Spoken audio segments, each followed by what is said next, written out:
दोस्तों आज हम एक्सप्लेन करने वाले हैं हाल ही में आई मूवी बड़े मियाँ छोटे मियाँ को, जिसमें अक्षय कुमार और टाइगर श्रॉफ लीड रोल में है और ये मूवी आपको ज़रूर पसंद आएगी, इसलिए वीडियो को अभी लाइक कर दीजिए।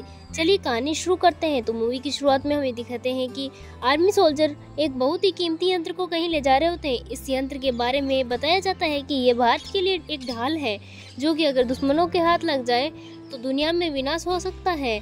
अब इसमें ऐसा क्या है वो तो हमें आगे पता चलेगा। तभी उन सोल्जर पर कुछ लोग मिसाइल से हमला कर देते हैं और काफ़ी फायरिंग शुरू हो जाती है, जिससे ज़्यादातर सोल्जर अपनी जान गंवा देते हैं। फिर वहां एंट्री होती है एक मास्क पहने हुए आदमी की, जिससे एक घायल जवान पूछता है कि आखिर तुम हो कौन और क्या चाहते हो। वह मास्क वाला आदमी कहता है कि मैं प्रलय हूँ और भारत को बर्बाद करने आया हूँ। जिसके बाद वह सारे जवानों को मार डालता है और अपने साथ कीमती यंत्र लेके चला जाता है। फिर हम कैप्टन मिसा को देखते हैं, जो कि अपनी खबरी से इंफॉर्मेशन ले रही होती है। तब उसका खबरी बताता है कि भारत का एक नया दुश्मन आ गया है, जो कि ऐसा वार्निंग दे रहा है कि आज तक इतिहास में ऐसा कभी नहीं हुआ है।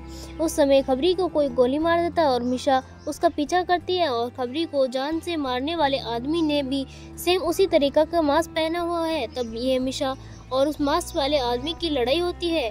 इतने में मार खाने के बाद भी वह मास्क वाला आदमी बार बार खड़ा हो जाता है, यहाँ तक कि उस पर लगने वाले घाव भी अपना आप भर जाते हैं। अब ऐसा क्यों होता है वो हमें आगे पता चलेगा। हालांकि इस बारे में वो मास्क वाला आदमी मिशा को घायल करके वहाँ से चला जाता है। फिर सीन चेंज होता है और हम देखते हैं कि वो यंत्र अपने साथ लेके जाता है। उस समय मास्क वाले आदमी ने वह वीडियो बना ली थी, जिसके बाद उस भारत को ख़त्म करने के लिए साफ साफ धमकी दी थी और आर्मी को चैलेंज किया था कि मुझे 3 दिन में पकड़ सकते हो तो पकड़ के दिखाओ, क्योंकि उसका यंत्र मेरे पास है और इसमें से मैं भारत के नक्शे से मिटा दूंगा। यह देखकर इंडियन गवर्नमेंट की हालत ख़राब हो जाती है कि वह अपना इतना कीमती यंत्र वापस कैसे लेगा, क्योंकि वो आदमी तो साइको लग रहा था, दुनिया को ही खतरे में डाल सकता है। यह यंत्र वापस लाने की जिम्मेवारी कर्नल आजाद को मिलती है। जिसके बाद आजाद सर को इस साइको से लड़ने के लिए 2 नाम याद आते हैं, राकेश और फिरोज, जिसमें निक नाम थे फ्रेडी और रॉकी। अब मिशा के पूछने पर आजाद सर उसे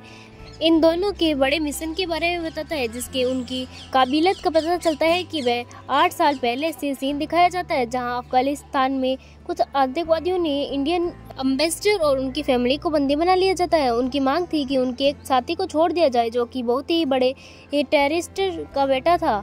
आजाद सर कहते हैं कि हम उससे टेररिस्ट को नहीं छोड़ पाएंगे, इसीलिए तुम्हें कैसे भी करके उन हॉस्टेज को बचाना होगा। अब इस मिशन का नाम उन्हें समझ नहीं आता, तो उन्हें सामने जो फिल्म चल रही थी उसका नाम बड़े मियाँ और छोटे मियाँ रख देते हैं। इसके बाद फ्रेडी और रॉकी अपने मिशन पर चले जाते हैं, जहां पर एक एक करके उन आतंकवादियों को मारते हुए हॉस्टेज तक पहुंच जाते हैं। फिर जैसे ही उन्हें लेकर भागने वाले हैं, तभी माप और टेररिस्ट आ जाते हैं और वहां लड़ाई दौरान गोली चलने लगती है। नीचे बैठे सारे टेररिस्ट को पता चल जाता है कि जिसके बाद वे सबको मारने लगते हैं। हालांकि फ्रेडी और रॉकी सब कुछ तहस नहस कर डालते हैं और इन हॉस्टेज को लेकर अपने साथ चले आते हैं। उन्हीं के पीछे वही टेररिस्ट पड़े थे। फिर थोड़ी देर में अपने हेलीकॉप्टर तक पहुंच जाते हैं और जैसे ही उसमें बैठकर निकलने वाले, तभी फ्रेडी और रॉकी से पूछा टाइगर कहाँ है। असल में फ्रेडी ने कार में बॉम्ब फिट कर दिया था, पर उस टाइगर को रॉकी कार में भूल गया था। अब फ्रेडी बार बार टाइगर का नाम लेता है,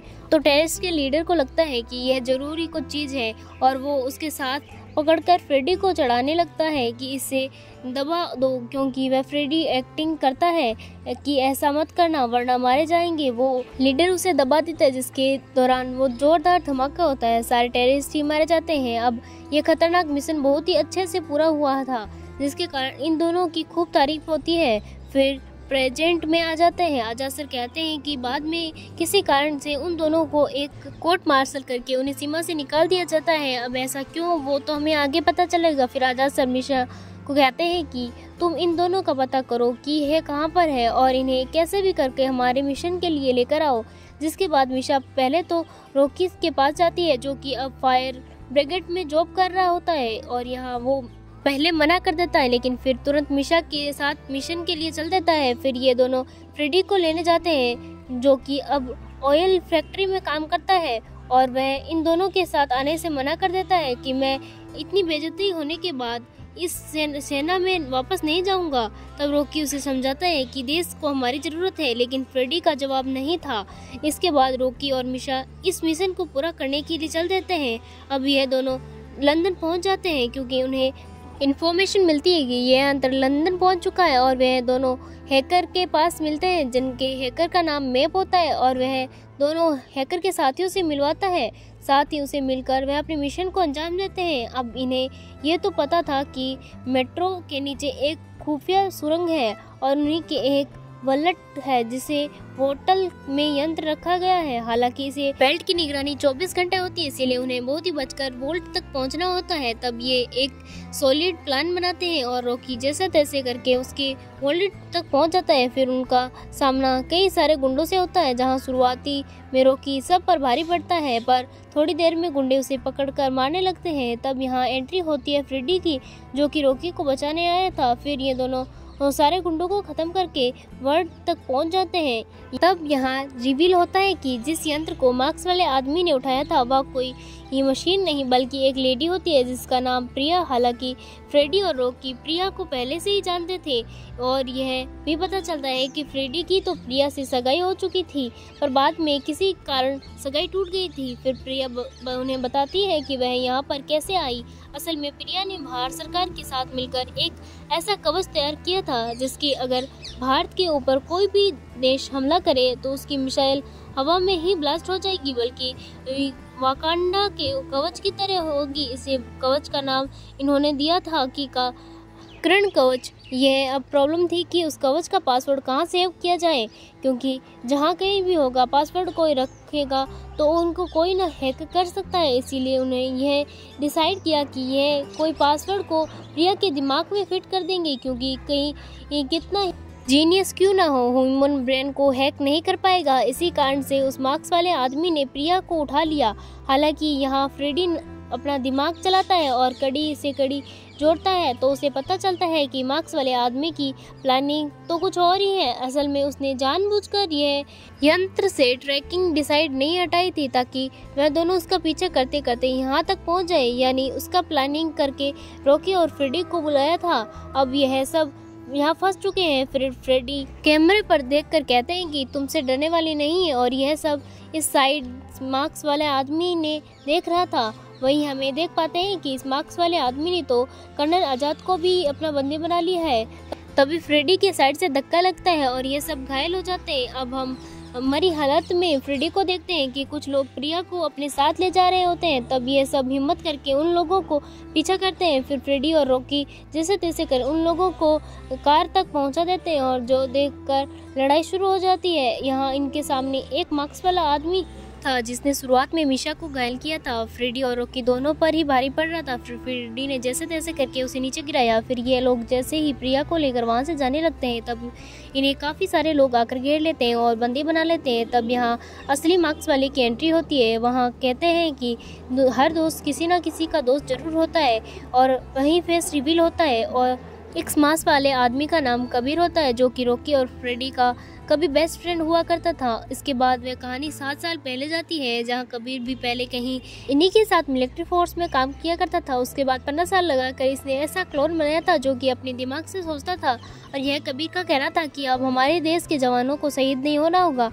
और अगर कोई भी मरेगा तो वही क्लोन होगा, क्योंकि अब कबीर ज़्यादा मात्रा में क्लोन बना सकता है और यह आइडिया उन हेड को भी काफ़ी पसंद आता है। लेकिन यहाँ कबीर एक बात यह भी कहता है कि इन क्लोन के ब्रेन को एक हेड कंट्रोल करेगा जिसके कहने पर क्लोन किसी भी हद तक जा सकता है। यह सुनते ही मिलिट्री वालों को यह बात पसंद नहीं आती, क्योंकि अगर यह क्लोन किसी गलत इंसान के हाथ लग गया तो इससे भारत को नुकसान पहुंच सकता है। फिर इसे प्रोजेक्ट के लिए वोटिंग की जाती है कि चलते जाए या बंद करा दिया जाए, जिसके पर फ्रेडी और रॉकी प्रोजेक्ट को बंद कराने के लिए हाथ जोड़ते हैं और फिर उनकी मजबूरी से प्रोजेक्ट बंद करना पड़ता है। बैन लगा दिया जाता है, जिसके बाद कबीर की 15 साल की मेहनत बर्बाद हो जाती है और कबीर ने आर्मीन वालों को काफ़ी भला बुरा कहा, जिसके बाद ये बेइज्जती करके माँ से भाग जाता है। और हालांकि कबीर गुस्से में अपनी लैब में जाता है और अपनी पूरी टीम क्लोन बनाने में लगा देती है और कहता है कि भारत के दुश्मनी देश को बचाऊंगा।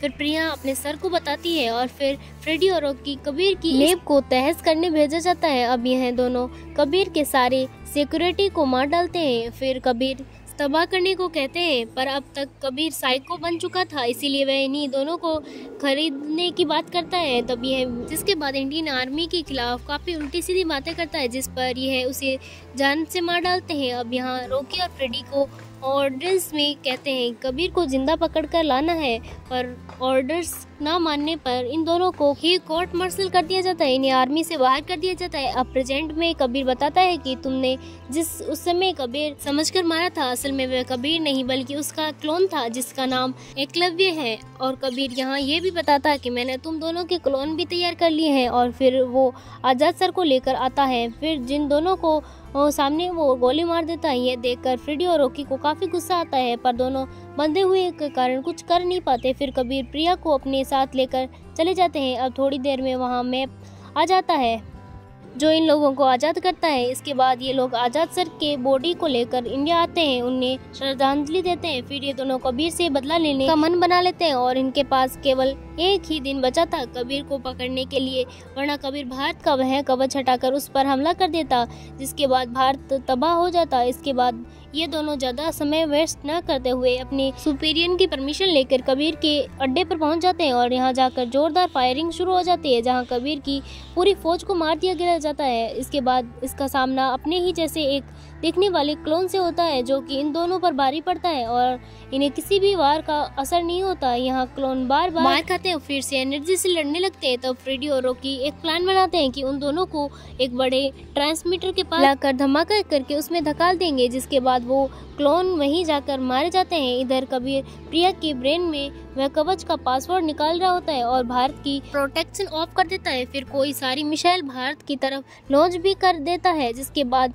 फिर रॉकी और फ्रेडी सीधा कबीर से आकर भिड़ जाते हैं। यहाँ कबीर इन दोनों पर भारी पड़ता है क्योंकि उसने टेलीकॉनजी की हेल्प ले खुद को पावरफुल बना लिया था। अब यह दोनों कबीर से खूब मार खाते हैं। फिर जब कबीर इनकी बेइज्जती करता है तो इन दोनों को काफ़ी गुस्सा आ जाता है। फिर ये उस करंट की मदद से जान से मार डालता है। हालांकि अब यहाँ मिसाइल भी भारत में एंटर करने वाली होती है, इसी कारण वह जल्दी से कवच का पासवर्ड पता करके उस कवच को एक्टिवेट करना था, जो कि कबीर के पासवर्ड बदल दिया था। अब वह जल्दीबाजी में 2 बार गलत पासवर्ड लगा देते हैं। उनके पास बस आखिरी मौका था उसके ओपन करने के लिए, जिस फ्रेडी को बताता है कि कबीर का सबसे खास क्लोन कौन था, एकलव्य। तब रॉकी उसे एंटर करता है और उसे बारे में पासवर्ड सही होता है। इसके बाद वह भारत के करंट कवच को एक्टिव कर देता है और इसे मिसाइल उस पर लगने ही वाली होती है तब खत्म हो जाती है। यानी कि अब फ्रेडी और रॉकी ने भारत के सर से सबसे बड़ा खतरा खत्म कर दिया था, जिसके बाद ये मूवी यहीं पर खत्म होती है। दोस्तों, आपको ये मूवी कैसी लगी